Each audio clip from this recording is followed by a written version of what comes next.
welcome to the latest Moviescramble podcast, where, unlike the film we're going to be discussing today, we've never been accused of style over substance. However, I am joined today by a leader of lovable rogues, John.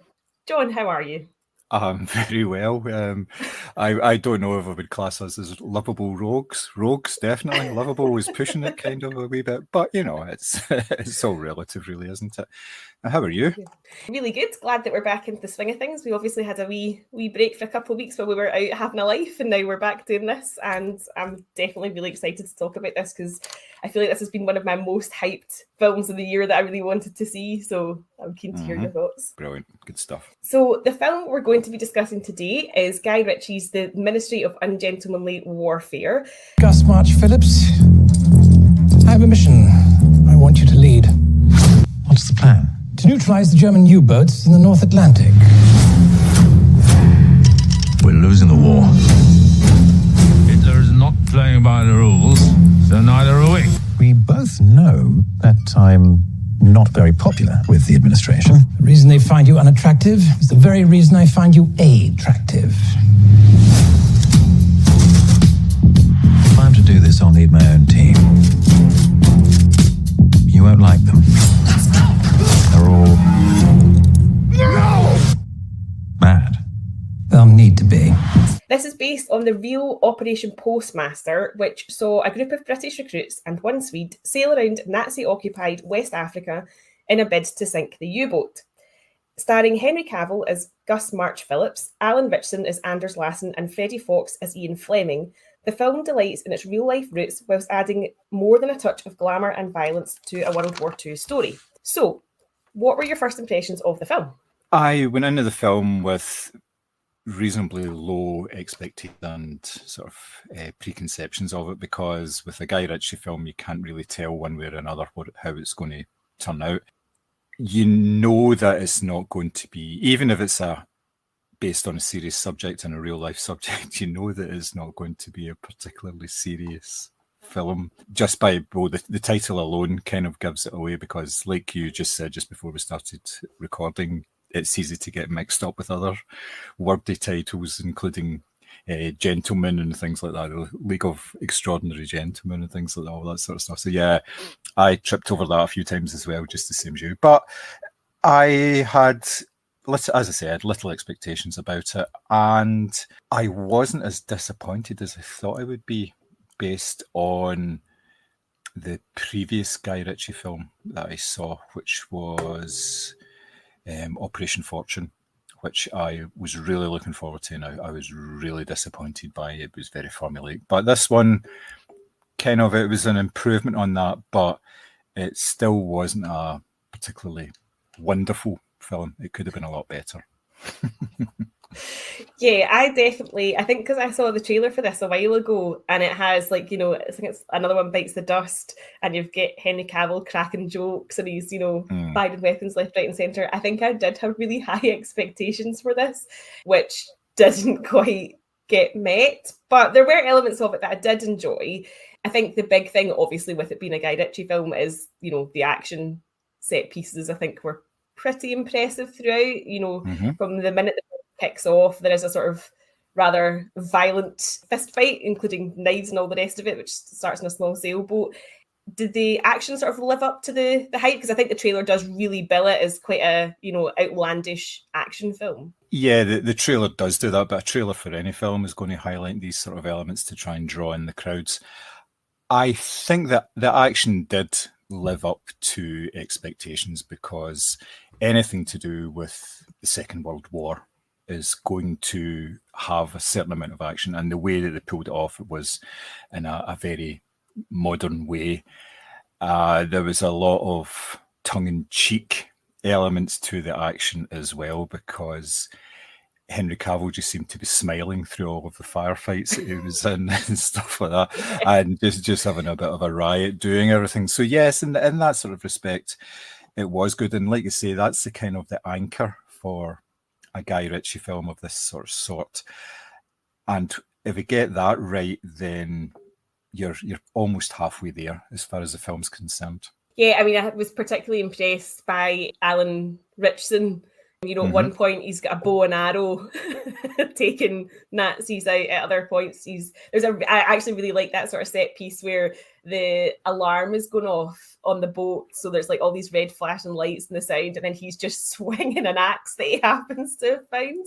I thought I've never seen him in anything. Obviously, I'm aware that he's in Reacher, but I thought it was quite impressive that they'd actually managed to find someone who sort of physically outbuilt Henry Cavill, which I don't think I've ever seen before, but he just looked so huge.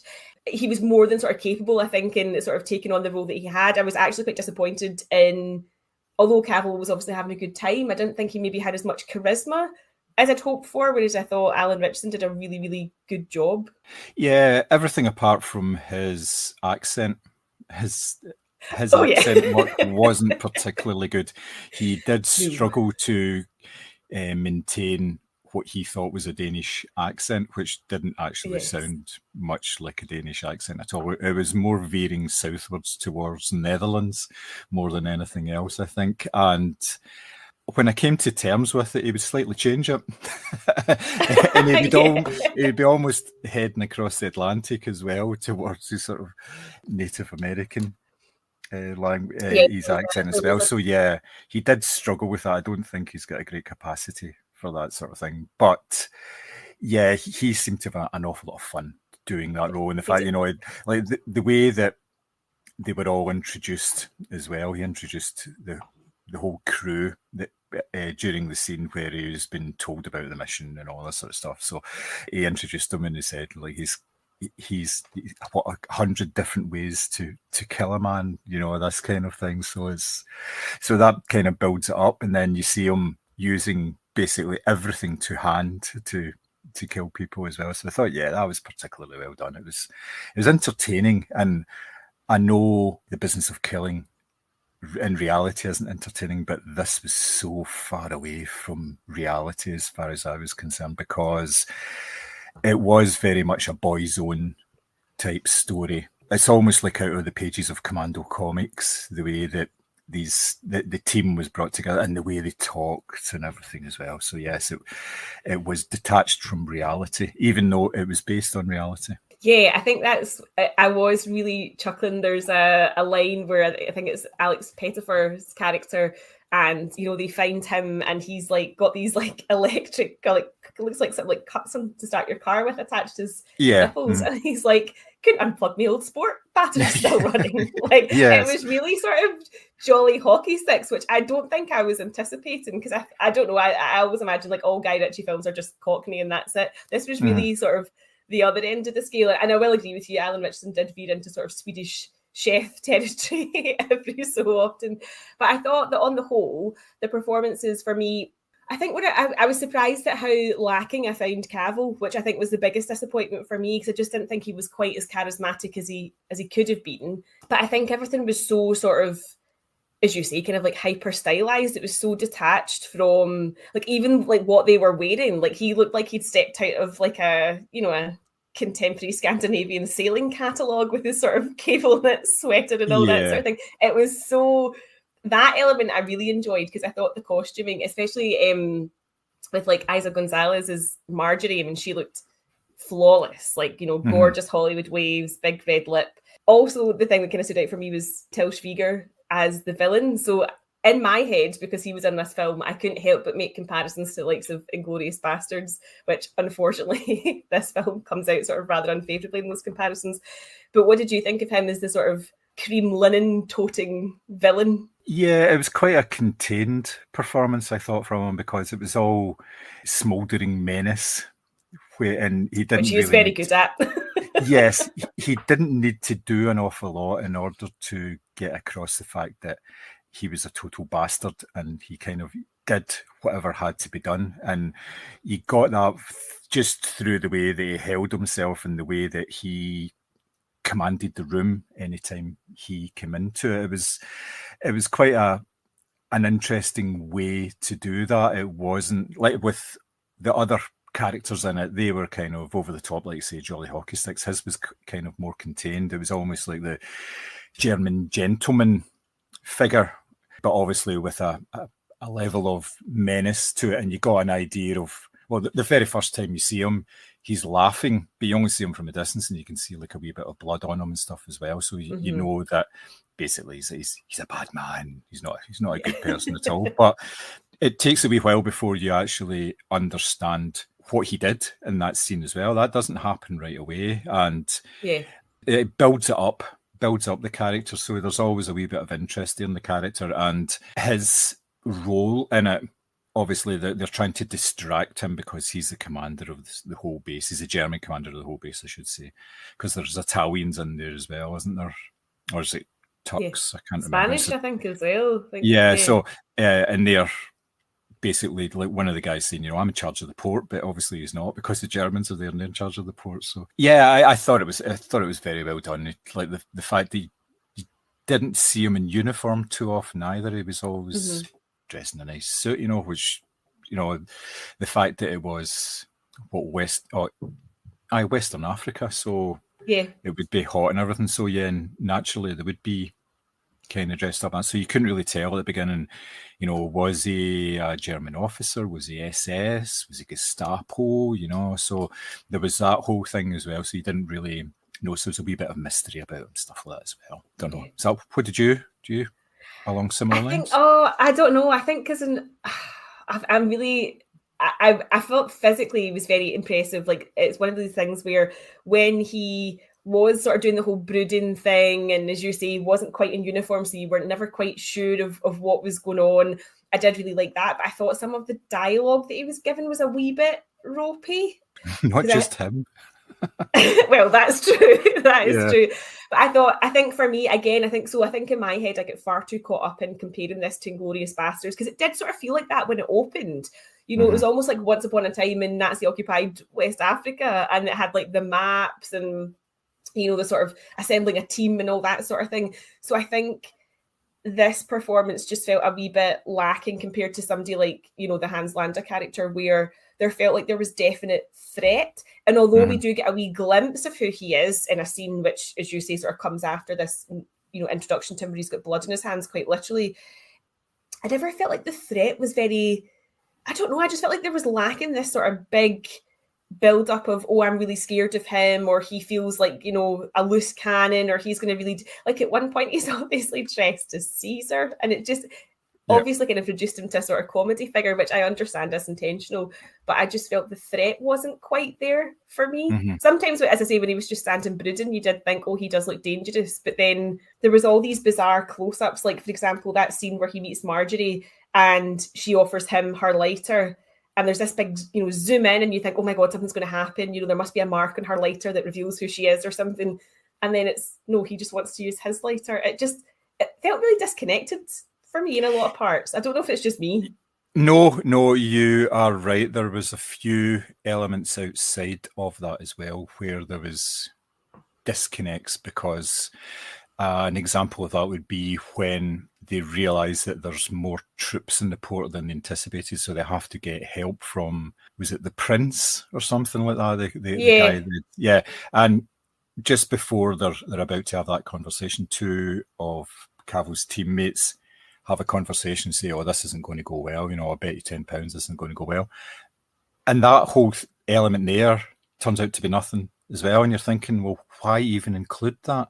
And there was a few bits and pieces where there were things brought up and you expected them to, really go somewhere to be used, and it just didn't. It just happened, and I don't know if that was just to fill up time or what, but it didn't seem to connect up. Like I say, there was a real disconnect with it as well. Yeah, in terms of the dialogue that he was given, that was right across the piece. There was an awful lot of dialogue that was really, really ropey in this film. Again, that's fair enough sometimes in these type of films, but it was quite apparent. It didn't detract from the action elements, because the action elements traditionally are not as wordy, but it was kind of noticeable. They could have done maybe another pass or two at the script, I think. Yeah, because I noticed there was 4 writers on the script, and I did wonder if that was just a case of too many cooks. Because I think that, there's ways and means to adapt to sort of non-fiction historical text. You can go down the sort of very serious route, the sort of Spielbergian, route, or whatever you want to call it. Or you can do something like this, which for me, I say from the offset from the trailer, it seems sort of like bombastic, silly, fun. But I just felt that it took a really long time to get to the point, and it was like all the fun had been contained in the trailer, and then it was sort of portioned out throughout the film. So you didn't quite get this sort of lasting effect of, I'm really enjoying this. This is so over the top. The violence obviously is like hyper stylized, as we've said, and I think that is really well done. But for me, there was 3 sort of distinct kind of narratives that they were working towards. So you had the Brits back at home, which, Rory Kinnear doing a really bad Winston Churchill. That was, that was good. Particularly bad. Yeah. So you get that story, and you've got Ian Fleming, who obviously Gus March Phillips, which is the Henry Cavill character, is allegedly the inspiration for James Bond. So you've got Ian Fleming back at home working with this sort of top secret crew. Then you've got Marjorie and Heron, who are out. They've travelled to West Africa separately. She's almost kind of got to seduce Til Schweiger's character, and then you've got on the boat. Now we've obviously said that there was some ropey dialogue and things like that for each sort of like section of the film, as it were. How do you feel they sort of wove together? Was there any parts that worked for you, didn't work for you? How do you feel that tonally this all sort of came together? It did flow. It was slow at times, like you say. It could have done with being kind of sharpened up in certain elements. The stuff back in Britain, I don't know if there was. I can't decide whether there was too much of it or there was not enough of it. There was too much of Winston Churchill, because that just wasn't good at all. That was pretty poor. But the Carrie Ewell's stuff and Freddie Fox stuff was pretty good, and I like the fact that Freddie Fox was in a sympathetic role for a change, because he always plays a wee shit. He's always this. In fairness, he does have the face of a wee shit. Yes, yeah. So it was nice to see that he was playing a wee shit that was actually doing some good for a change, because he did come across in that way, because obviously he was working with the Admiral and that. So yeah, that was that. All the British stuff was kind of, you knew exactly where it was going to go. You knew what was going to happen. You knew that there would be people trying to stop it, and everything, sort of the British establishment and all this sort of stuff, and jobs are on the line and careers are on the line and all this sort of thing. So yeah, it was okay, but it could have been a little more focused, because there was obviously an awful lot going on between the various areas, and some stuff was never really discussed or sort of pointed out to you in a way that you thought it would be, because there was like, at one point, there was like a 3-way communication going between West Africa, London, and the boat. So why didn't they just cut out London and just go straight to the boat and tell them there was problems, rather than this? And then suddenly they were, the boat and the mainland were talking directly to each other and all that again. You're thinking, but you're changing the rules about how this is all working and everything. So there was that was a wee bit off-putting, and it kind of drags you out, because you're going, no, that can't be right. That's not. But without knowing anything that actually happened at the time, the stuff actually at the port and everything was okay. One of the main problems for me was there was no real threat at all in this film. You knew what was going to happen. You knew when it was going to happen. You knew there would be hiccups and there would be stuff that would overcome it.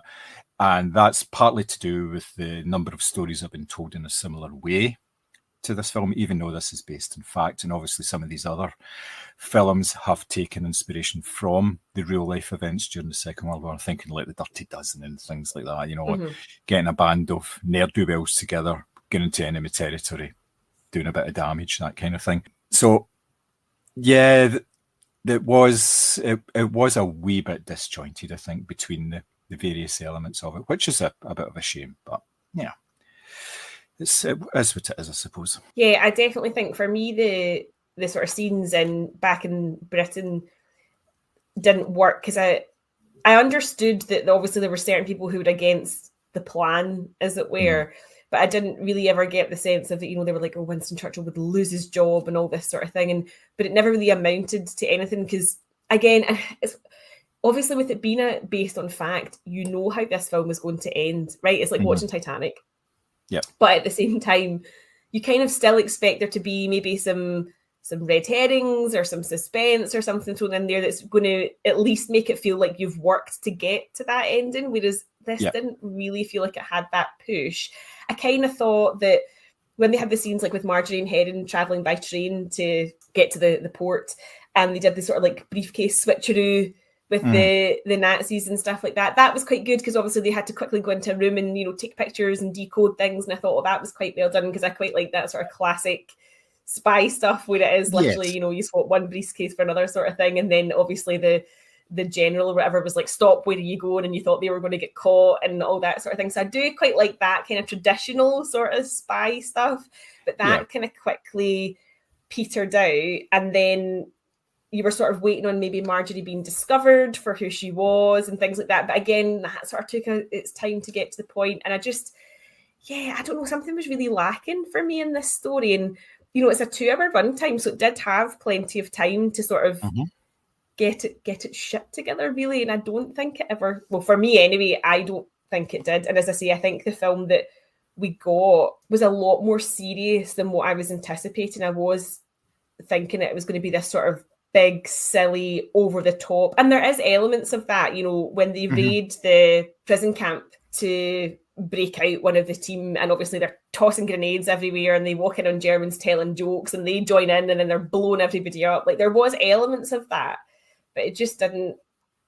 And there was good one line. Like I like when he was saying about like the more, what was it, the badder they are, the more style they have and things like that. And he obviously really wanted a black leather coat and things. I don't know. It just didn't quite all tie together in the way that I thought it was going to. It was 3 very distinct stories that, albeit the characters were connected, but just tonally, they just didn't seem to land for me. And that does sort of bring me on to my next point. The film obviously is a slice of British history, but the film doesn't actually have a UK release date yet. Having now in the States, do you think that's a worrying sign? Are they looking at box office numbers across the pond and going, actually, that didn't do too well, and therefore it's not going to?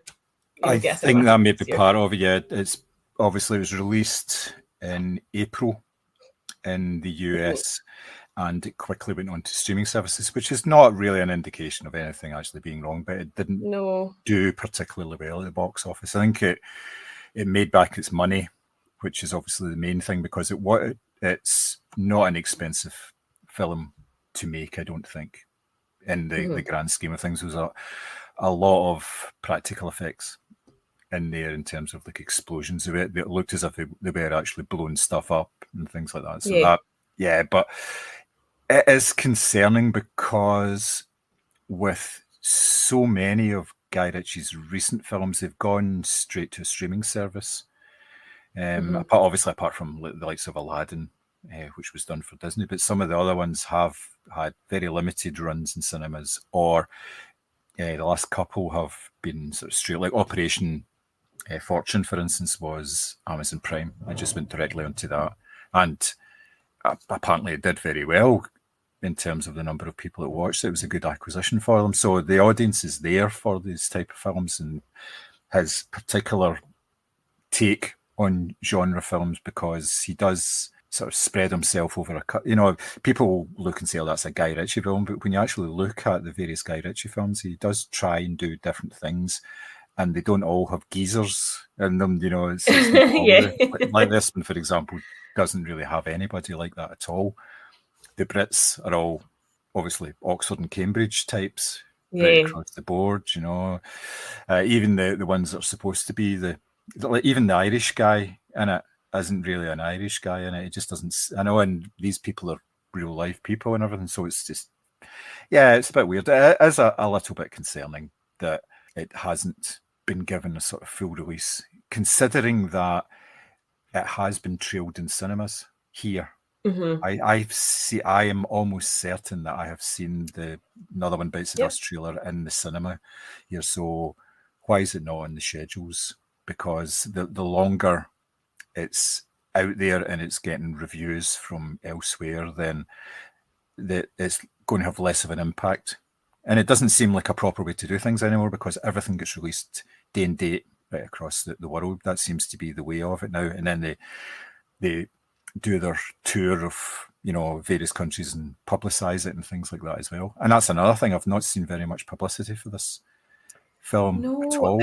I do think it's a bizarre setup, and it does, for me, it sets a kind of slightly worrying precedent in the sense that, was that almost like a sort of test run, and if it just hasn't performed, it will just get buried? Because actually, as I say, this was a film I was really looking forward to, so I would have wanted to have seen it in a cinema and, to have had that experience. So I do think it's sort of bizarre that it's kind of disappeared, and I definitely have seen trailers for it in the cinema, and yet there's no like, oh, it's coming for a big summer blockbuster spot or anything like that. And I do wonder even if it's things like perhaps the Fall Guy maybe not performing as well, and maybe all of this thing's kind of having a sort of knock-on effect to what type of film actually gets released in cinemas these days. Yeah, but it is a little bizarre given that the Gentleman TV show, which he was heavily involved in, obviously because it's based on this film, has been very, very successful. It's been top of the Netflix charts for a good couple of weeks, and it's been getting very good reviews and very good word of mouth as well. So you would think they would, work their campaign off the back of that, from the mind of the man who gave us The Gentleman. Oh, absolutely. So I don't quite understand it. It's maybe, like say, they don't have faith in the film and they're testing it out to see how they think it's going to go. But if you plonk that onto a streaming service, it's going to do very well because people will watch it. Yeah, because I think the thing is as well, testing it in the States seems bizarre, as I say, because it's such a British story. And I think that it's quite obviously wrapped up in class, which is a very British thing as well. And, as I say, the whole sort of Jolly Hockey Sticks thing, it's a very, very British story. So to me, it seems bizarre that the sort of testing ground for it has been across the pond, especially because I'm trying to think, is there any American names in it? Just Carrie Yules, obviously he does a very good, is he? I don't know if he's American or Canadian, but he does a very good British accent. He's done a few of them in his career. So yes. But yes, there's not that many, apart from, no, I would say no, there's not that many sort of big name Americans in this. Yeah, so it seems like an odd choice that they've used that as the testing ground. And I think you're right. I think, as you say, using the whole from the mind of, the man behind The Gentleman. I actually haven't seen that, Operation Fortune. I actually thought that was a cinematic release. I didn't realise that had gone straight to Prime. Yeah. But I think then, so Guy Ritchie's last few films have been that, King Arthur and Aladdin. How do you think this film sort of stacks up against them? Well, actually, since 2017, well, he obviously had like a very sort of productive early career, like he did maybe 7 films in about 8 years, and then from like 2015, he did The Man from U.N.C.L.E., which was a great film, didn't do well. That is a great film. Yeah. I know. I don't understand why it didn't do well, but anyway, then he did King Arthur in 2017, which again was okay. The giant snake wasn't a great addition to it, at the end. So that wasn't, that was like, Middle England geezers. That was a bit all over the place. And David Beckham. yeah, very much David Beckham. But like I say, from 2019, he's done 5 films since 2019, which is a pretty decent return. Quite a lot. Yeah, because he had Aladdin and The Gentleman in 2019, he had Operation Fortune in 2023, The Wrath of Man in 2021. Have you seen that? No. Oh, I've never heard of that. Wrath of Man is brilliant. It's really good. It's it's Jason Statham, isn't it? Oh, it's about a guy who goes to work for an armored car company as a new employee, and they've been getting robbed and stuff like that. And it's an excellent movie. The soundtrack is phenomenal. It's such a good movie. Yeah. I don't know how I've never heard of that. It came out during the pandemic, and it went. Maybe I think it's on Netflix. I may be wrong, but I think it is on Netflix, and that's a very good film. There's a number of people in that. There's some very good performances, and there's no comedic light elements in that at all. It's very hard and it's very serious and lots of action in it, and it's really, really good film. And obviously then you've got Operation Fortune, like I said, The Covenant, which again was another straight down the line series film, which went straight to Amazon. And now you've got Ministry of Ungentlemanly Warfare. So his output has been fast. You know, Huge. you're talking about 5 films in 5 years is no mean feat when it takes normally 2 years for a film to go start to finish. So he's kind of doing like a wee bit of a Ridley Scott here. He's always got something on the go. So when he's finishing something, he's moving on to something else. And obviously the fact that he's able to finance these films means that people have faith in him. And it must mean that his films are making a wee bit of money at least. Not massive amounts of money. Obviously Aladdin, that's slightly different. That's Disney, you know, and that's always going to be different. But the other ones, which are smaller action films, he's, you know, built up this reputation that he can get things done quickly. I mean, looking ahead, he's got like another 3 films on the go over the next year or two. So it's just, you know, pretty crazy, his output. So yeah, he's doing the work. It may suffer. That's one of the problems with doing things so quickly. You don't spend as much time crafting. You don't spend as much time in the editing suite. Sort of finding the story sometimes you need to in editing suite. But having said that, if you're, you know, the output's there and there's minor complaints from the likes of us, if people are still, you know, watching it, then, you know, that's all it counts as far as Hollywood is concerned. You know, it's all about the numbers. It's all about money. Oh, absolutely. I think actually just having heard you list all those films there, I think it sort of changes the concept of, because to me, when I think of like a Guy Ritchie film, you do sort of contemporary times, you would think of something more like The Gentleman, because it is that sort of geezery gangstery. But actually, when you listen to what he's, you know, even just in the last 5 years, it almost makes you wonder, is there such a thing as a Guy Ritchie film anymore? Because how do you go from something like Aladdin to The Gentleman to even something like this that we're discussing? I didn't realise that he was quite so diverse in what he's tackling, really. Yeah, well, the Gentleman is a good case in point, because that's almost a bridge between the geezer stuff and the toff stuff as well, because the Gentleman has all of those elements in there, all the people with the Cockney names and all this sort of stuff. So, and obviously the upper English class people who run the estate and all that sort of stuff. So that when we were actually watching it, Leslie said to me, Henry Cavill's doing the same accent as the guy from The Gentleman, the posh English accent, and it's not that far away from it, to be perfectly honest. It is very, very close. So yeah, there are commonalities. You can see bridges, but yes, his range of work is surprisingly diverse based on I think that's definitely quite a big surprise. Even just, as I say, in the Ministry of Ungentlemanly Warfare, I was expecting sort of geezers with guns, but it was all very like being an old sport and all that sort of thing. So I thought that was quite interesting as well. Is there anything else you'd like to touch on with regards to the film? I was doing a wee bit of research for it this morning, and I didn't actually realise that Henry Golding was in the film. It was such Freddie Frogman, yeah. I didn't. Obviously, it was such a minor role in it, and I thought that's such a waste, because he is a leading man in so many films now. And it was interesting the fact that you had 2 possible James Bond contenders in the same film, about the origins of, you know, James Bond, obviously, as well. So that was kind of an interesting way to look at it. What did you think that it was it entertaining enough to get past its flaws for you? I hate to say this, but no. See, for me, this felt like a long 2 hours, and I have sat through, as you all know, an enormous amount of stuff, and war films are very much my thing. And I think because I was so looking forward to this, as I say, you know, the trailer really sold me on it. And then once I settled down into it, I was like, there was a couple of lines that made me laugh. As I say, I really like the whole thing about Richie Pine unplugging the battery while he's like bleeding through his shirt. And I really liked some of the Alan Ritchson action scenes. I thought he was excellent in it. Yeah. But there was just too much that felt like slog, and the dialogue was quite bad for me to go, yeah, do you know what? Overall, I kind of enjoyed that. There was 1 or 2 pockets where I thought, oh, I'm hopeful this is going to get better. It just never really, as I say, it just couldn't get its shit together for me. I think that I was actually disappointed in it. Yeah.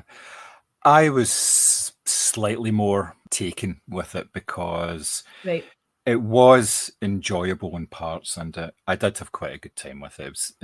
It is almost a park your brain at the door kind of film, which it shouldn't be for something that obviously had an impact on the Second World War. We haven't actually touched on why they were actually doing what they were doing. It was to try and neuter the U-boat fleet, which were ruling the seas at that time, and they were stopping supplies getting between America and the Allies in Britain. So there was all sorts of problems with that, and it was a way to bring America into the war as well. So it was done for a reason, and it had been kept secret up until, was it 2006 or something like that, because the papers had only just been released under the sort of limitations on secrecy laws, which so it's at the moment it's quite a fertile time for all of these stories coming out because a lot of information is being released, and I think in a way we're almost starting to get a bit of malaise about these daring do war stories, because everyone has been put across as being, well, this is the action that turned the tide of the Second World War. Now the number of different actions that have turned the tide in the Second World War is amazing, because the tide must have been going back and forward like nobody's business. It's just incredible, because there was he's the author of this book is this film is based on. Damien Lewis has got a new book out, which is SAS Heroes 3. So it's like another book of stuff that they did that turned the tide of the war, you know. So, so you have to kind of take that into context as well, that it was one small part of a bigger operation. Now, whether they actually got that across, I don't know. I'm not quite sure. Some of the disconnects, like we've discussed, did pull me out of it. There was one major one which we haven't talked about at all, because they have to stop off in, is it Palma? I think they said. Yes. Yeah, in order to pick up their chum who's been arrested, nipple clamps, the whole 9 yards there. And then they've got 15 days to get to the port, and then they find out they don't have 15 days to get to the port. And the 15 days are going to be taken up basically sailing more out to sea and away from the British fleet and away from the German fleet and the U-boats and stuff like that. And then they say, oh no, you need to be there in 12 days. And they have this big discussion and say, well, we just need to take the shorter route then, even though it's more dangerous. And then it just cuts to 12 days later. You go, what? Where was the danger? What happened? Did they just get through it? Okay, there was this build up to this. It was always in the background, dangerous waters, anything could happen. You could get sunk at any time. They meet one boat, which they managed to sink. And then that's it. There's nothing else after that, and that's right at the start. That's before they even get into the Nazi-infested waters. So and that was something else. I mean, about lack of threat. Like as you say, like you were anticipating this big build-up where they were going to have to almost sort of duck and dodge this tiny little sailboat through these massive big German warships, and you don't actually see any of that. They just arrive. It's insane. And there's things like at one point they're trying to distract all of the Germans and all of the Axis people who are there. So they say, well, we'll put on a big party, and then we'll put on a smaller party for all the regular soldiers, and put on the big party. And of course, the woman has to go up and sing and entertain them in order to keep them. And it's just, and then they don't even show singing because it's overdubbed with a modern version of Jack. Is it Jack the Knife?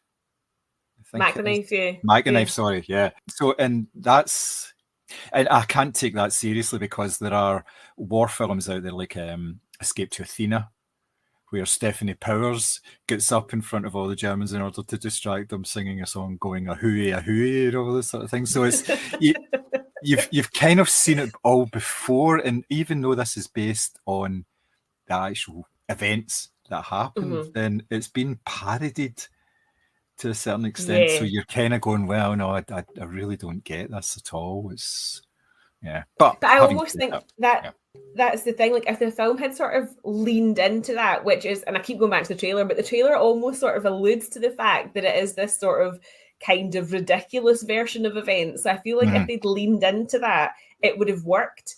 But because, you know, the bits back in Britain and all that sort of thing, they were very, very serious, that it didn't quite ever sort of find its tone. Whereas if it had just sort of leaned into the ridiculousness of it all and how, you know, dangerous this was, I felt like it would have been a better film, but instead we just got kind of cliched versions of events, I think. Yeah, and only one of the team got injured, despite the fact that they were up against. And that's a bit of a bugbear of mine, the fact that people get shot in the shoulder all the time.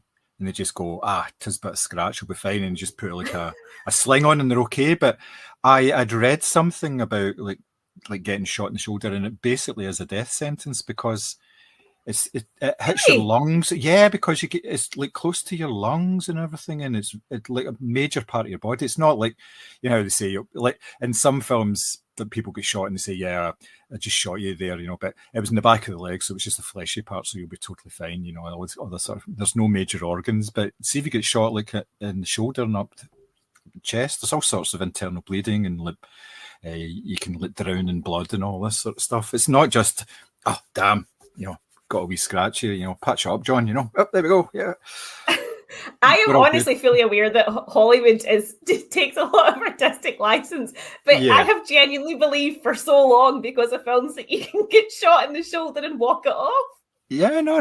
Well, I think you can get shot in like sort of upper arm, but see, when you're actually getting shot in this sort of area, then that's really, really serious. It's not according to the Ministry of Ungentlemanly Warfare. Yeah, and a number of other films as well. Yeah, there's been a few that do exactly the same thing. But yes, but that kind of knowledge doesn't help when you're just trying to enjoy a film, I suppose. You know, you kind of just kind of park that. And I'm at an age now where I forget most things anyway, so that's quite good, because I can forget stuff like that quite easily. So, I take it you wouldn't recommend this? Oh, and I feel like it's been so long on this podcast since I've actually said, do not watch this film. And I think that it does have redeeming qualities, but just not enough for me to go out of my way to go, oh my God, you must see this. It's so funny. It's so this, it's so that. I just didn't really enjoy it overall. And actually, as I say, that was the biggest disappointment for me, because when we said we were going to discuss this, I was really excited, couldn't wait.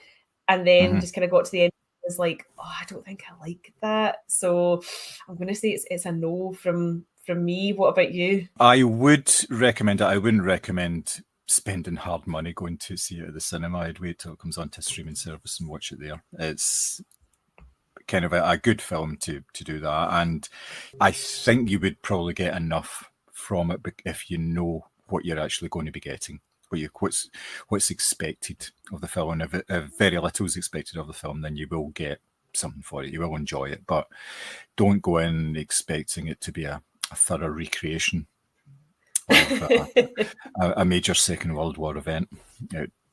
You will come away disappointed from it in that case. Yeah, and as we've discussed, also don't go into it thinking that what you see on screen is anywhere near what the real people look like, judging by the photos on the end credits. They've been very, very generous to some very brave people, which I've got no doubt about, but they've been aesthetically enhanced, I think is the correct phrase. Yeah, there has been a certain amount of liberties taken. I think the moustache is the most authentic thing that bridges real life and the fiction of the film. Yeah. So that is the Ministry of Ungentlemanly Warfare. Obviously, at the time of recording, unfortunately, it doesn't have a UK release date, but I think it may find its home on a screening service at some point soon. What we did want to talk about, though, is other war films that we have watched and enjoyed that we would like to recommend to you, our listener. So, John, what is your first recommendation of a good war film to settle down and watch? My first recommendation is the 1943 film The Life and Death of Colonel Blimp, which is a Powell and Pressburger film, obviously done during their Purple Patch. It's a war film in that it covers the actions of people during 3 periods of war. The Boer War, the Second Boer War, the First World War, and the Second World War. It's the title comes from a comic strip which was popular back in the 1930s called Colonel Blimp, which was this fat, balding colonel, army colonel, who's completely out of touch and he's got a big moustache.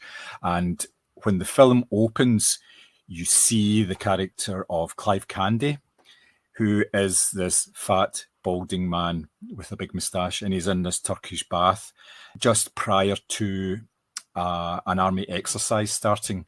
And what happens is that they are surprised by the enemy force in this exercise. They rush into the Turkish bath and basically take control of all the major players on the other side. And Candy complains that this isn't the way it's done. Wars start at midnight, and this is like about 9:30 at night. So from that, you get the idea that he's this old fuddy-duddy guy. But what it does then is it immediately goes into a flashback to the Boer War, where he's this young, dashing officer, and he gets involved in, it's like a diplomatic incident with Germans in Berlin, and he basically insults the Germans and has to do a duel with an officer from the German side based on, I think they draw lots from it. And the one that is chosen is a guy called Anton Walbrook, a very famous actor of the time. And they carry out a duel. And the beauty of that is you do not see the duel. As soon as the duel starts, the camera pans away up to the ceiling and outside of the building and beyond. So you never actually see them fighting, but you see the aftermath of them as in that they're both pretty heavily beaten up and they're injured and they're both in hospital. And while they're in hospital, they form this bond of friendship.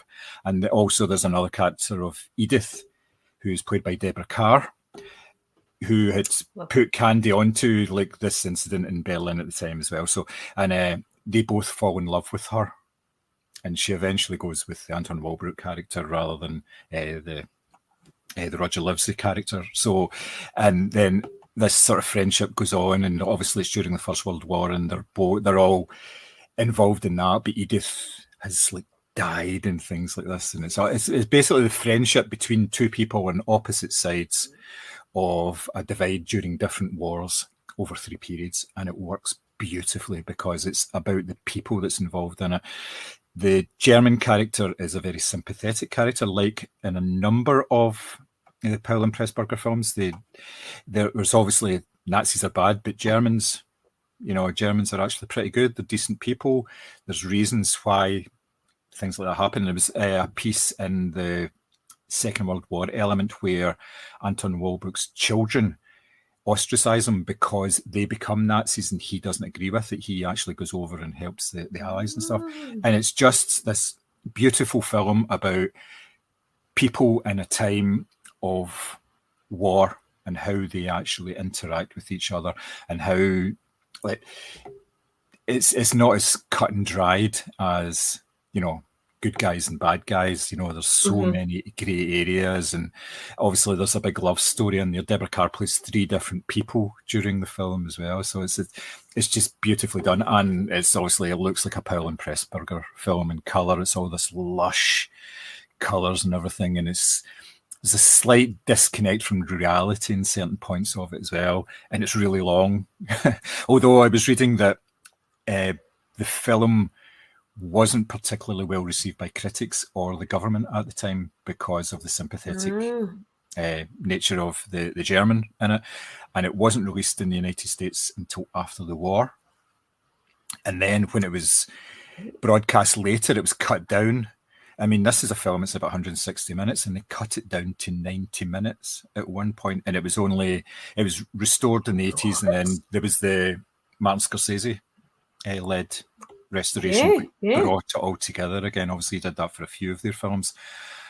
And it was a massive success. It was like the 3rd biggest film. I think it was like behind Casablanca and one other film that year at the box office in the UK, but it wasn't regarded as being a particularly patriotic film, which is kind of something that Powell and Pressburger had to fight against several times in their career for obviously I'm thinking of A Matter of Life and Death as well, which wasn't the all-out war film, propaganda film that they basically were asked to produce. But yes, it's a fantastic film. It's one that I had only seen for the first time about 10 years ago, and I'd always heard about it, and I always thought, I don't know if I want to watch a film about the Boer War and the First World War and a love story. Oh my God. Oof.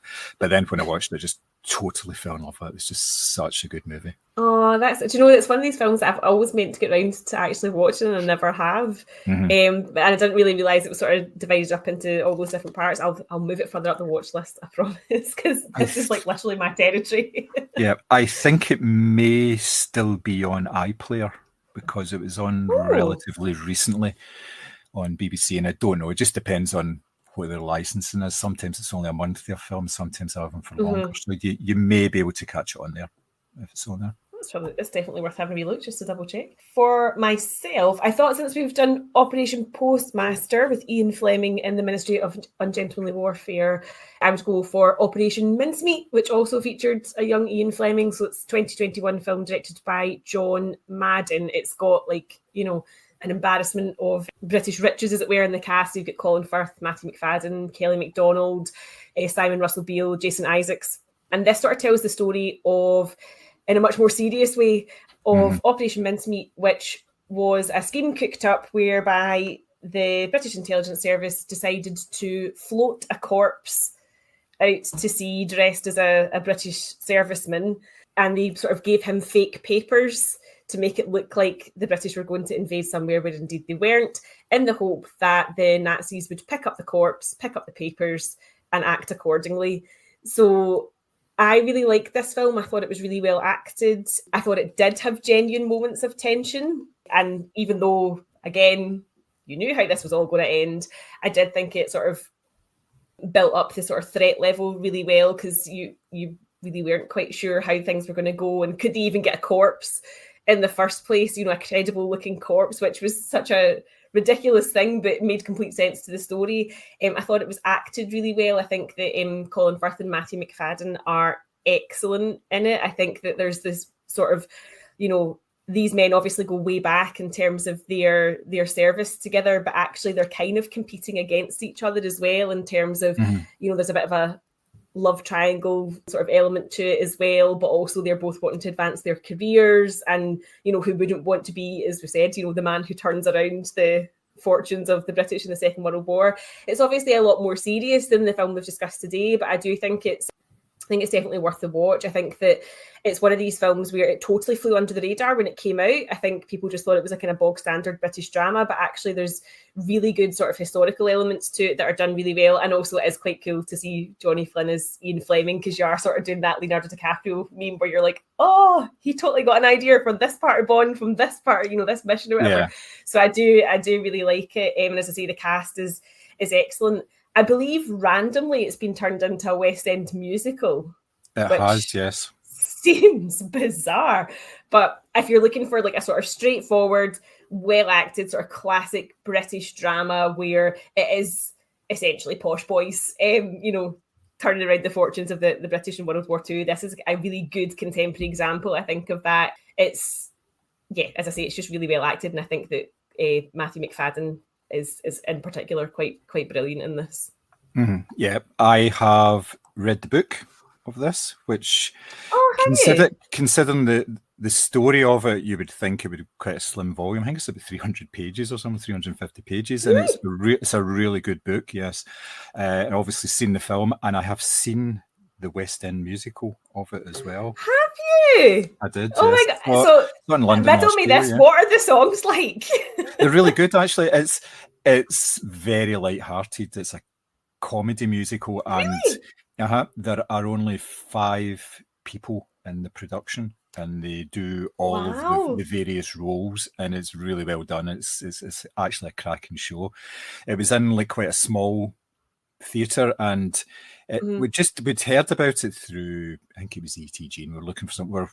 We were down in London for one day, I think it was, and we were travelling on from there.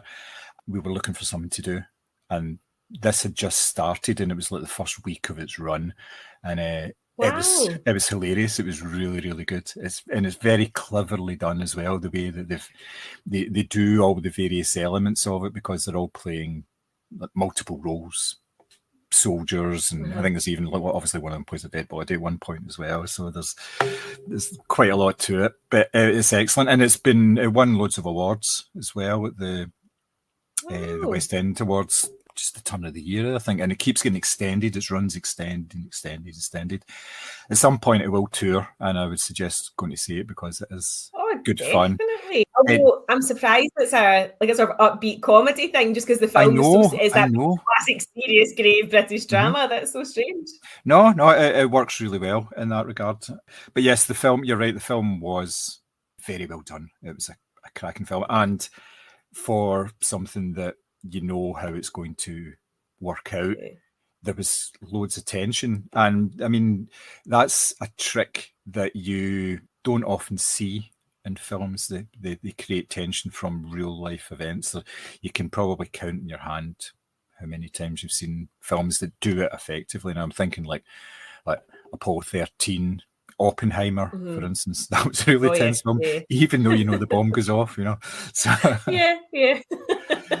I just think it's one of these things that it kind of it almost sort of, I think maybe poor release time maybe or something. I can't quite work it out, but I do feel like hardly anyone had been to see it. I don't think it performed particularly well, and it probably was just sort of seen as another sort of British sort of BBC type drama. But actually, I do think it is a lot better than that.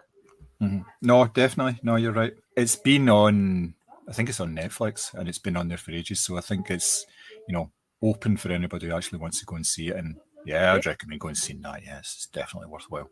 Yeah, smashing. And the fact that Johnny Flynn's in it, and that's who I thought was going to be the next James Bond. And by playing Ian Fleming, I'd kind of an inkling that they were obviously going to go for a younger one. I know they haven't officially announced it, although there's been lots of chat about it, but I thought he would make a very good sort of youngish James Bond character, because he's not like, Henry Cavill's very built and big, whereas Johnny Flynn is a slight character. He's not as bulked up or anything, but there's obviously the opportunity to do that as they go along, and I thought he would be, and he's a very, very good actor as well. He can turn his hand to, and he's probably the right age, which is quite crucial, I imagine, for casting this more than anything else. It's almost like who's got maybe 10, 15 years in them, as opposed to who looks the part, kind of.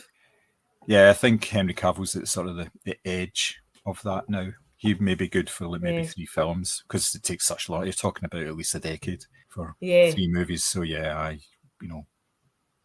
you want that? I don't know. Okay. So your next pick. My next pick is a submarine drama called Run Silent, Run Deep from 1958. It stars Clark Gable and Burt Lancaster. I had seen this years and years ago, and it was on over, I think it was Christmas there again, and I recorded it. Very festive. Yes. Oh, yeah. It's, like I say, a submarine drama. The Clark Gable character is a submarine commander who encounters a Japanese destroyer and comes out the worse for it. And this traumatizes him and basically puts him out of action for a year. At the same time, Burt Lancaster is the executive officer, the XO, on another submarine whose commander is moving on, and it's fully expected that he is going to take over as a captain of the ship. He's got the support of all his officers and the crew as well. They're quite a tight-knit unit. They work very well together, but the Clark Gable character puts in a request to Naval Command to take command of this submarine and go back into active service. What none of them realise is that he's basically been traumatized for the past year because he lost loads of his crew in this encounter with the Japanese destroyer, and he is a haunted man. So there are elements of this that are quite like Moby Dick, and there are also some elements that are quite like Mutiny and the Bounty as well, because when he comes on, he basically rules with a rod of iron. He puts them through all sorts of like mad drills in order to get their timings really tight for doing certain operations, and they don't know why they're doing it. He starts countermanding orders that are coming from Naval Command, and it becomes obvious that he's going after this Japanese destroyer again at the potential cost to another crew, and it becomes more and more volatile. And as he sort of has this sort of almost manic obsession with it, he's totally disconnected from his crew. He can't work with them. They are on the point of rebelling against him, and they want to put the XO, the Burt Lancaster character, in charge as well. And he's obviously stuck in the middle because he's bound by duty, but he's also has to take into consideration his place within the structure, his morals and everything as well, his honour, his loyalty to both his command and also to his crew, and how all that works out. And it's just this, and obviously this is all set in a submarine, and it does it really well because like everybody in the submarine is grubby and sweaty, and because you're obviously working at close quarters and there's not a lot of air circulating and stuff, so everybody's all hot and sweaty, and it just adds to the tension, the fact that they're all sort of crammed together. And it's just this absolutely brilliant film. And obviously with the likes of Burt Lancaster and Clark Gable and the two leads, the way that they play off each other is just fantastic. Such a good movie. And I mean, this is in black and white as well. I mean, it's quite late on, 1958, but the black and white adds to it as well. And just, it's an absolutely wonderful film. And it sort of gives a different aspect of a war film because it's all contained within the submarine. There's very few elements outside of it. At the start, yes, maybe there's a stuff set in Hawaii, sort of Naval Command area, but most of the time it's just this group of guys actually in a submarine. So, and you can see how that type of film has informed other films like Crimson Tide, and I was going to say Crimson Peak, that's Del Toro film, which is got no submarines in it at all. But a lot of films that came, and TV stuff that came after it that included submarines, you can see that they've taken the elements of it to do with the claustrophobia and how people react and how the tension can actually get to you. So yeah, so smashing wee movie. That sounds brilliant, I have to say. So two obviously very like kind of hyper masculine stars, yes, as well. In a war film, which you can see how that would absolutely work. And yeah, submarines. The thought of that actually terrifies me. Just that being so far beneath the the surface, and as you say, the sort of the claustrophobia and sort of working sort of on top of each other and how that could lead to tensions. That sounds absolutely brilliant. Yeah, it was one of the first ones I thought of when discussed this. Obviously, we have talked about war films in the past because we reviewed 1917. Once or twice. Yeah, but specifically we've come up with sort of top 3 war films before, so I was conscious of the fact I was going to choose something different. First of all, I had to remember what I actually chose the last time as well. So yes, that's good. So your third choice? So my next choice is going to be the 1997 film Life is Beautiful. So what I love about this film is Roberto Benigni. I mean, he's a stand-up comedian who decided to take on a subject as grim as the Holocaust, and it absolutely works. So he plays a Jewish waiter who falls in love with a primary school teacher, and they go on to get married and have a child. But obviously the advent of World War II means that him and his wife are separated, and him and his son end up in a concentration camp together. And in order to protect his son, but I also think in some ways to sort of protect his own sanity, is he creates a game. So he tells his son that in order to win the game, they just have to sort of be kind of last men standing in the camp. And when you see him, he's getting the roll call in the morning and he's sort of winking and making silly faces to his son, but telling him to hide and be quiet. If we talk about threat level, you have this absolutely gorgeous wee boy in this film who you just want to wrap your arms around and make sure that he's okay.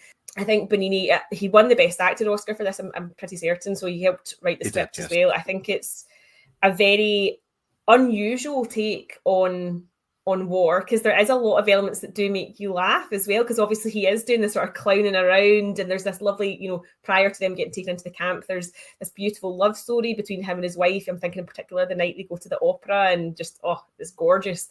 But I think it's just a really unusual and different take on what it took to survive, because obviously a lot of war films, particularly ones that are set in concentration camps, are extremely grim and extremely, fraught with danger. And whilst there is this element of, he's playing this game with his son, and his son is sort of keeping him going in the same way that he's staying alive for his son.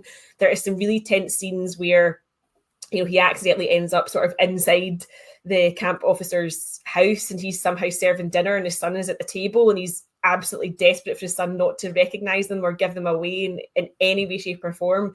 And you are, watching through your fingers at that. It's so unbelievably tense, and it's just, there's moments of real beauty. As I say, there's a gorgeous love story, and it sort of ticks all the boxes in terms of, there's threat, there's trauma, there's lots of sad bits, but there's also just this really human level where you're actually getting to see somebody's attempts at surviving, I guess, and what it takes to survive a situation like that. I think it might actually be one of my favourite films of all time, just because of the way it tells the story. I think his performance is absolutely incredible, because he's doing these sort of almost like Dick Van Dyke levels of physical comedy in a situation that you just think, how is this working? Like, it doesn't belong here, and yet it does work. I think it's a really good film. Also one, if you're needing a good greet, it's definitely definitely one to seek out. If you just feel like you need to get a few tears out your system, this is definitely one to sit down and watch. Yeah, this film had me in bits. Like you say, there's bits where it's quite light, but oh man, it's so sad at times as well. It's just, it's crazy. But yeah, and you can understand why he won the Oscar for Best Actor, because it's just a phenomenal performance. Yeah, it is a very, very good film. I haven't seen it for quite some time, but I've seen it a few times, and it's just great. Yeah, I can understand why you would put it right up there as one of the best. I did say that was your third choice, but it's actually your second choice, isn't it? Yeah. Sorry and about I think that no, that's quite all right. It's as I say, I always think that when you describe it to people and you say, it's like a stand-up comedian's take on the Holocaust, it sounds like the most bizarre thing you could ever say to describe this film, but that's essentially what it is. Yeah, I suppose so, yeah. No, it's excellent. Very, very good choice. So, your last choice of war films? My last choice is the 2017 film Dunkirk from Christopher Nolan, which, again, it's one of these films that could have you in bits. It's quite a unique film in Nolan's catalogue because it's very short for a start. And the way that it's told in 3 different timescales. There's a week, which is, it's land, sea, and air are basically the elements of it. So land is 1 week, the story is told in. The sea is told in 1 day, and air is told in 1 hour. And I didn't pick up on this until about 3/4 of the way through watching it for the first time, that it was done in these different time periods, time scales. It's just, and when I did, it was just like, right, so that's why I've been hearing ticking all through the soundtrack. That's fine. I kind of get this now. Thank you very much. It's a typical Nolan film in that it's full of absolutely fantastic actors. You've got the likes of Fionn Whitehead, Jack Lowden, Harry Styles in one of his earlier performances. He's very good at it. And you've got the sort of more old hands like Mark Rylance, Cillian Murphy, Tom Hardy, and Barry Keoghan as well.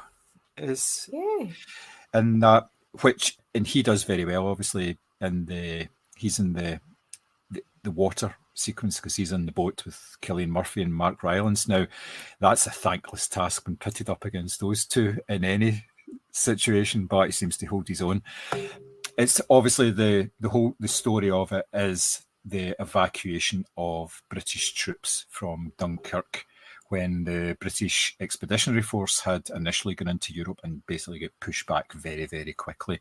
And it's the operation that took place to try and get them back across the Channel. Now, the British Navy at the time were reluctant to send in their sort of heavier ships, which could more easily carry all the troops. You're talking about thousands and thousands of young men here, basically because if they failed and they get sunk by the Luftwaffe, who had control over the skies, then there would be no line of defence in the sea between France and Britain. So they had to withdraw, and it was all of these small boats, just basically civilians took boats across and everything. So that's one element of the story there.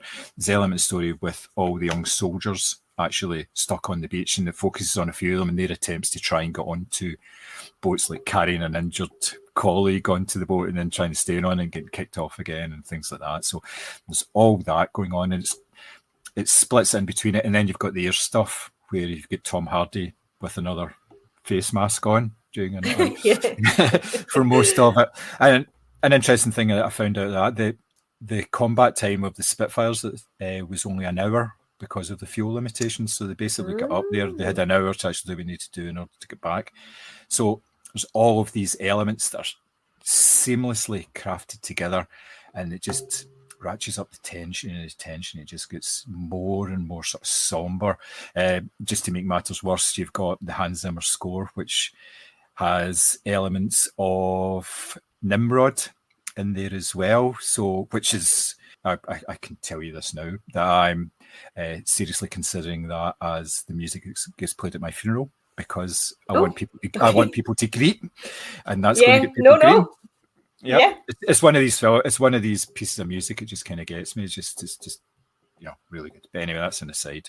Hopefully, that's not going to be next week or anything. So, but good that we've recorded it for posterity, just in case. Yeah. But it's just this consummate film about war that is not about really the two sides of the conflict, because you very rarely see the difference in this. Is all about the efforts trying to get these people off of the beach and back to Britain, and the effect that this struggle has on the various people that are obviously involved in it. Obviously, you've got the likes of Kenneth Branagh's commander, who's trying to get people, organised for the boats and everything. So it's his struggle. It's all the young guys who are like, 17, 18, some of them. And they're basically petrified because they just see this advancing German army and there's very little they can do about it. And their backs are to the sea. And you see things like when one of the characters gets to the beach for the first time and he just looks across the beach and it's just these single lines of soldiers stretching the whole length of the beach. And you think, Jesus, it's just it really impacts the scale of the endeavour that's trying to happen. So even before you see the sort of armada of small boats heading for the coast, you know what the effort is that's going to actually do this. And it's just it's a consummate film, really. It just works so well. And it was kind of a bit of a left field choice, I thought, for Christopher Nolan, just based on the films he'd done previously. The scale of the films, this was a lot smaller, it was a lot tighter, but it works so well. Superb movie. Love it. It is, I think, quite close to perfect as far as war films go. I always remember, because he used it in the trailer, remember that sort of overhead shot of all the soldiers lining up on the pier. And again, you just get that sense of like they're packed in and they've all these really baby faces, and it emphasizes not only the sheer scale of the operation, but how young, these boys were essentially that were willing to, put their life on the line. So in a similar vein, my last pick is the 2022 Edward Berger adaptation of All Quiet on the Western Front, which obviously is based on Eric Maria Remarque's quite famous anti-war novel. So this is an interesting adaptation in that it, I believe, is the first one to be done in German. It stars Felix Kammerer, Albert Schuh, and Daniel Brühl. I watched this film on Netflix because, again, very limited, kind of similar pattern here, very limited cinematic release, and then it came to Netflix. and it sufficiently swept the board at the BAFTAs in particular. Again, I think as far as war films go, this is pretty much as close to perfect as you can get. You know, it starts off with these young sort of university boys who really are very, very young looking, being told that this is going to be like a big jolly, basically. You know, a couple of weeks at the front, you'll get all your meals, you get a brand new uniform, and sort of off you go. This will all be done and dusted. And then you sort of get the hints dropped where they get handed over their uniforms and they're slightly bloody, or they've got somebody else's name on them. And then obviously by the time they get to the front, the full sort of horrors are revealed. I mean, there's some really, really awful scenes in this film where, for example, you've got, you know, a dying soldier getting mud stuffed into his mouth to sort of kill him quicker. You've got tanks rolling over people. You've got young boys who are quite obviously what would then be referred to as shell-shocked, sitting covered in dust, you know, as their whole sort of trench closes in around them. It's one of these films that I feel like you can feel how cold and wet and miserable everything is. There's definitely no glamour here whatsoever. And I think, again, so this is not a soundtrack I would like to have played at my funeral because it made me jump out my skin. But it's a very, very effective score, and that there's long periods of silence, and then, like, for example, 3 quick blasts of a horn, and that's you sort of jumped out your skin and you're back into the action. I think it's, you know, if there's a film that's ever really sort of captured the essence of the book, I think it's definitely this, you know. And also the fact that the film really picks up on how boring periods of war can be, because there's times where they're just sitting about on farms, basically just farting about because there's absolutely nothing to do. And the book really captures how boring that can be as well. So I felt it really, really was true to the source, as it were, and just fantastic performances. Really quite frightening, actually, to the extent where some of it almost feels like a horror film because you can't quite believe what you're seeing. And yeah, just brilliant performances, brilliant score, just, yeah, pretty much up there with really, really fantastic contemporary films in general, never mind contemporary sort of genre films. Yeah, you're right. It was absolutely fantastic film. It does, like you say, it does not glamorize any aspect of it. The mundanity of sitting about with nothing to do, just waiting to go back to the front, is something that I have come across in the past. There was the Peter Jackson documentary, the one that he did when he restored all the footage. There was talk in that about the British soldiers who were exactly the same. They would go to the front, they would fight there for a couple of weeks, and then they'd be pulled back, and another unit would go in, and they would just be sitting about, you know, not doing anything. It was just, you know, sort of what they call it, the quiet before the storm, I suppose. And the incredible toll that took on people. So yeah, in a way, this is a horror film. Very much so. You're right in that respect, because that's, you know, war is hell. That's something that you've heard over and over again, and this reinforces it. There's no glamour to it. There's no elements of this where you've got a character who's having a good time shooting bad guys. You know, nobody's having a good time in that film. No, there's nothing positive in the story, but obviously it's a very well told story. So yes, that's a fantastic choice. Really, really good. Yeah. So apart from that, what did you have any other honourable mentions? Stuff that you maybe considered?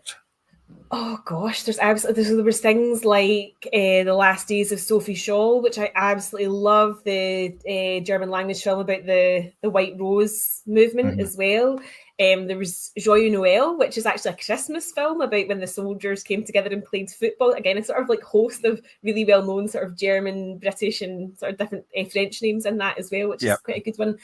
Obviously, I mean, as I say, Downfall will always be my go-to, but we've discussed that at length before. So that's just off the top of my head, one of the sort of ones I love the most. I think that the more I sort of watch these type of films, the more I'm sort of drawn to things like, you know, All Quiet on the Western Front, which is distinctly unglamorous, as we've said. It's very much about the sort of the horrors of it, and I think that's the kind of film that I like. My war films serious, I guess, is the thing. Yes. What about you? Did you have a short list? I had a few. Obviously, I thought about The Dirty Dozen, because there's obvious parallels between that and the Ministry film. Again, it's almost like a light-hearted, not light-hearted, but it's more of an action-focused take on There's very much, even they're good guys, and they're all basically nutters, and they've been taken away from death row in order to do a job. And again, that is elements that link it to Inglourious Bastards as well. It's that kind of thing. Yeah. But there was obviously loads of films like Sansevieria Giuma. They were Expendable. It's all sorts of 40s and 50s, even sort of stretching into the 60s. There was films where it was straightforward action war films where the Allies were the good guys and the Germans or the Japanese or the Italians were the bad guys. And they've been done to a certain extent in every sort of theatre of war. You've got, Where Eagles Dare and all that as well. So there's multitudes on them, but they are all focused on good guys and bad guys, and the outcomes are, and that's very much a sort of studio thing as well. They don't want sympathetic antagonists. Your antagonists are the people that you boo, and it's very, very much like pantomime, I suppose, in that respect. Yeah. Which it shouldn't be when you're talking about a situation that hundreds of thousands of people died in. It should be taken seriously, and that's why there has been almost like a reinterpretation of the war film over the last 20 years. It's more European than Hollywood, but even Hollywood has those sort of elements as well. So yeah, there's a multitude of them, but I thought I would go for something that kind of resonated with me more than direct. I mean, if you look at my choices, none of them have really got any direct wartime action in them. It's all about the people and the situations behind the scenes. Obviously, Dunkirk, it's the evacuation. Run Silent, Run Deep is the tensions within the submarine, and Colonel Blimp is a friendship and a love story over the course of 40 years. So they've all got war in common, but they don't actually ultimately focus on war. So yeah, it's a different way to try and look at it as well. So aye. Yeah, I definitely think, though, that the sort of, I would say the prominence maybe of more European films have impacted the way that even like British films have taken on, as you say, sort of a reinterpretation of the war film. Because I was even thinking of, do you remember that film, was it Valkyrie? Yes, yeah. That was quite an interesting film as well. I quite like that. There was the film Good with Viggo Mortensen. About the guy who's essentially conflicted about putting on his Nazi uniform, which is a cracking film as well. I definitely think that war films now have more shades of grey, as you say, as opposed to sort of pantomime baddies, as it were. Yeah, it's more interesting stories. It's kind of the stories that people want to hear and see now as well. So it's just reflecting changing attitudes towards it. It's got something to do with the fact that we haven't had a major world war for 70 years. I know it's going to. I know the third one's going to happen any day now, but at this moment, at the time of recording, we haven't entered the third world war yet. People will find this in a sort of fallout sort of tunnel at some point, and they'll be like, "God, they were wrong about that." So that just about wraps up another episode of the Moviescramble podcast. If you want to find us on socials, all the usual places, it's at Moviescramble. And if you want to slide into John's inbox, it is podcast@moviescramble.co.uk. But until next time, that is everything from us. Bye. Bye.